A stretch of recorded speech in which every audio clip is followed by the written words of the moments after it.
In the Absolute Universe, the world's richest villains have united to form a Justice League to rival the heroes. Welcome to Niche Bits, where every story is told one bit at a time. I'm your host, Echo, and today I'm diving into the first chapter of Absolute Evil as it introduces the villains from other Absolute comics, uniting them into a Justice League of the wealthiest, and shows what that could mean for the heroes trying to stop them. The story begins in the present day, with Oliver Queen in the Arrow Cave practicing.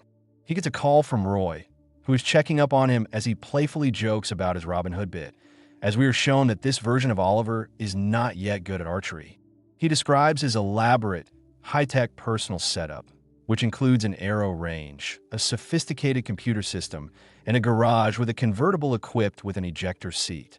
He is defending his expensive hobbies against skepticism, but their conversation takes a turn when Oliver tells Roy the true purpose of his equipment. He is going after Jubal Slade. In the main DC universe, Slade is a pedophile whose depravity inspired Oliver Queen to become Green Arrow. Oliver becomes agitated and passionate, trying to convince Roy to join his cause. We learn that Slade has corrupted the system by buying the courts and police, and Oliver believes that the entire system is a moral cancer, rotting society from within. He declares his crusade against Slade as it's a way to make a difference in the world, and it's the direction he's headed. We know how passionate Green Arrow is, and having bought all his new setup, we expect to see him in the future. On the next page, we see Hector Hammond, a Green Lantern villain in the main DC universe. He is on a call with Jubal Slade as they decide to dissuade Oliver from pursuing his goals. He is stopped by security at a meeting and starts to cite his wealth and influence, but he is told that it's a non-negotiable condition for the meeting. At the meeting, we see every influential figure from the Absolute Universe, like Veronica Cale, the Joker, sAlGhul, and Eleanor Thawne, with two empty seats for the final members. Ra's dominates as he establishes his authority and demands silence. Hector makes a flippant comment, which is met with severe disapproval from everyone, including Eleanor, who chastises Hector for wasting their time. This reveals a power dynamic where Hector is an outsider and is being put in his place.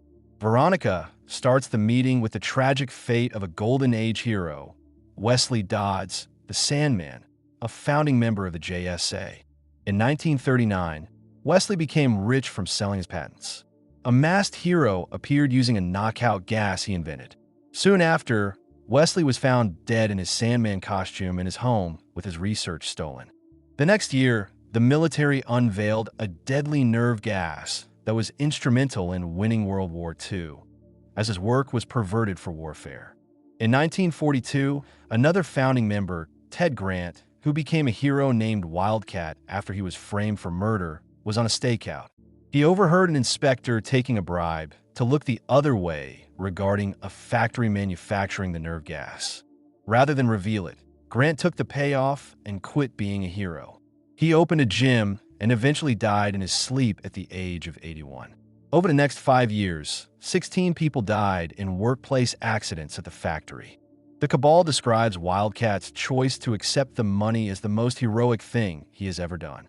Finally, in 1951, a stuntman and superhuman crime fighter, Iron Monroe, became involved in a socialist organization to fight for justice on a political level.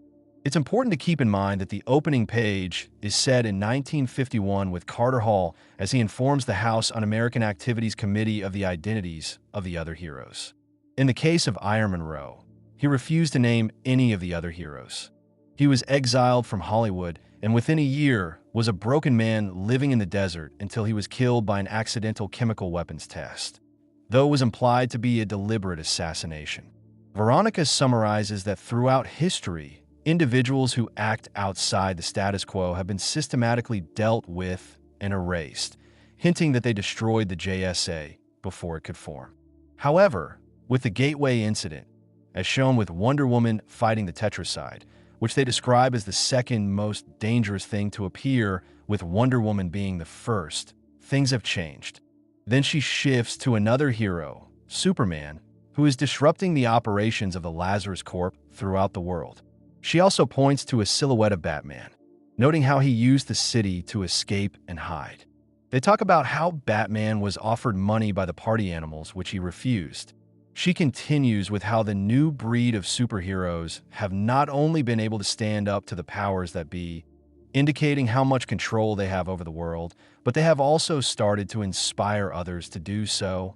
She proposes that they can no longer deal with the individual threats and that they should work together before the heroes destroy the system they uphold.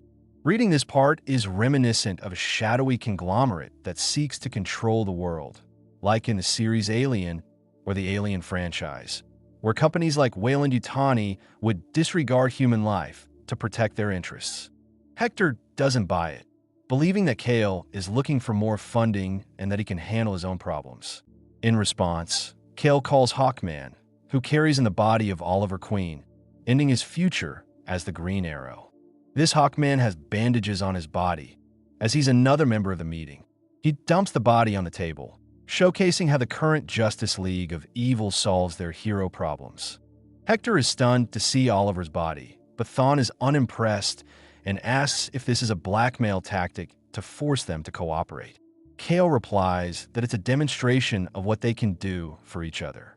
She points out that with all of Project Olympus resources, she couldn't locate Wally West, and how Hector had to call multiple favors and spend a lot of money to control the Evergreen site.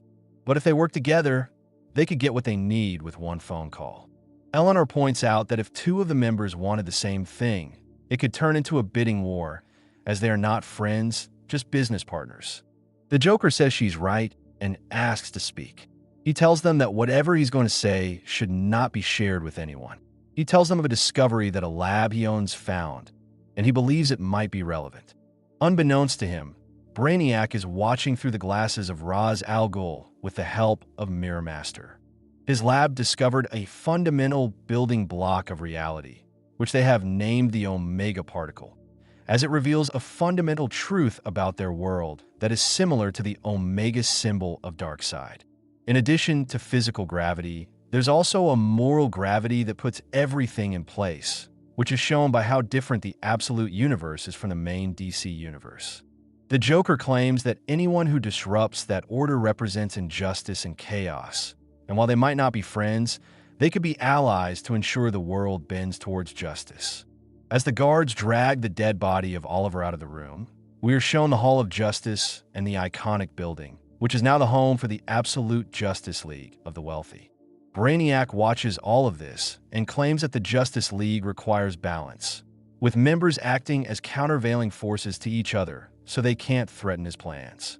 Hector's and Ra's egos would balance each other, and Thawne's skepticism will counter Cale's conviction. However, he states that they might need another member to counter the Joker as he looks for a possible candidate. On a farm, a married couple watches the sunset as the husband gets a call and cheerfully introduces himself as Lex Luthor. That's my breakdown on the first chapter of Absolute Evil, as it establishes the most powerful aspect is that the villains aren't just criminals. They are the system. They are the established, wealthy, political, and military power structure. This makes them a far more insidious and realistic threat than a monster trying to destroy the world. Their goal is the preservation of a corrupt status quo, which is a terrifyingly relatable concept. Starting with Oliver Queen's aborted journey is a masterstroke. It immediately establishes the stakes and the ruthlessness of this cabal. We don't just get a flashback, we witness a potential future being snuffed out in real time. Hawkman's entrance with the body is one of the most powerful and shocking moments I've read in a comic, creating a universe where the struggle feels more existential and the villains are, in their own twisted way, terrifyingly logical. I will be first in line to read this series. Thank you for watching this breakdown with me. Follow Niche Bits on all our socials, as I will see in the next one.